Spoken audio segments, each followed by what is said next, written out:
শহীদ জিয়া শ্রমিকদের কল্যাণের জন্য নতুন নতুন কাজ করেছেন। এই তিনটেই শহীদ জিয়ার হাতে, এই তিনটেই 7ই নভেম্বরের প্রথম। তিনি ভাবলেন যে আমাদের দেশি কর্মসংস্থান তো সবার করা যাবে না, তাহলে কি করা যাবে?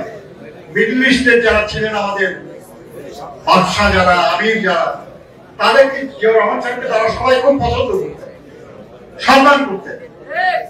জিয়াউর রহমান সাহেব তাদেরকে অনুরোধ করলেন যে আপনাদের টাকা আছে, কিন্তু আপনাদের কিছুই তো দেয়, আপনারা কোনো মিল ফ্যাক্টরি নাই, আপনাদের রাস্তাঘাট ভালো না, এগুলো আপনারা করেন না কেন?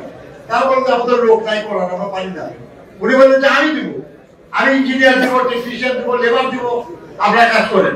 তারা কাজই হলো এবং শুরু করলেন 1976 সালে 6টা মিডল ইস্টের দেশে 8,500 শ্রমিক পাঠানোর মাধ্যমে উনি যে শুরু করেছিলেন জনশক্তি রপ্তানি। আজকে 1 কোটিরও বেশি বাংলাদেশি বিশ্বের বিভিন্ন দেশে থাকে এবং তাদের পাঠানো রেমিটেন্স আজকে বাংলাদেশের অর্থনীতির একটা মূল স্তম্ভ। তাহলে বাংলাদেশের অর্থনীতির মূল যে 3টা স্তম্ভ, একটা হলো কৃষি, একটা হলো তৈরি পোশাক, একটা হলো রেমিটেন্স, এই তিনটেই শহীদ জিয়ার হাতে, এই তিনটেই 7ই নভেম্বরের প্রথম, এই তিনটেই বিএনপির হাতে। এই খেলাটা অসংখ্য ব্যাপার আছে। আমরা আজকে শ্রমিকদের ব্যাপারে আলোচনা করতে বসছি। খেয়াল করেন 71 সালে বাংলাদেশ স্বাধীন হয়েছে, কিন্তু বাংলাদেশের প্রথম শ্রমনীতি 1980 সালের 1 মে শহীদ জিয়া। শহীদ জিয়া শ্রমিকদের কল্যাণের জন্য নতুন নতুন কাজ করেছেন। আমাদের দেশে শুধু একটা আইআরআই ছিল টঙ্গীতে, উনি আরো 3টে আইআরআই করলেন, চিটাগং, রাজশাহী এবং খুলনা। ইন্ডাস্ট্রিয়াল রিলেশনস ইনস্টিটিউট, যেখানে শ্রমিকদের ট্রেড ইউনিয়নের উপর প্রশিক্ষণ দেওয়া হয়।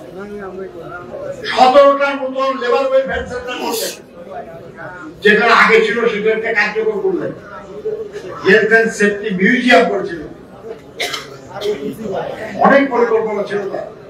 শ্রমিকদের জন্য স্বল্প মূল্যে আবাস করার জন্য বিল্ডিং করা হচ্ছিল। এই শ্যামপুরের দিকে যদি যান আপনারা দেখবেন এখানে 2টা বিল্ডিং আছে, ছোট ছোট ফ্ল্যাট, এটা শ্রমিকদের জন্য। একই রকমের চিটাগং এবং খুলনা আছে, যেখানে শিল্প এলাকা, সেখানে উনি করা শুরু করেছিলেন। আল্লাহ তাকে অনেকদিন বাঁচতে দেন, উনিকে নিয়ে গেছেন। যদি উনি বেঁচে থাকতেন তাহলে হয়তো শ্রমজীবী মানুষ বুঝতো যে কত কিছু তার ভাবনায় ছিল তাদের কল্যাণের জন্য।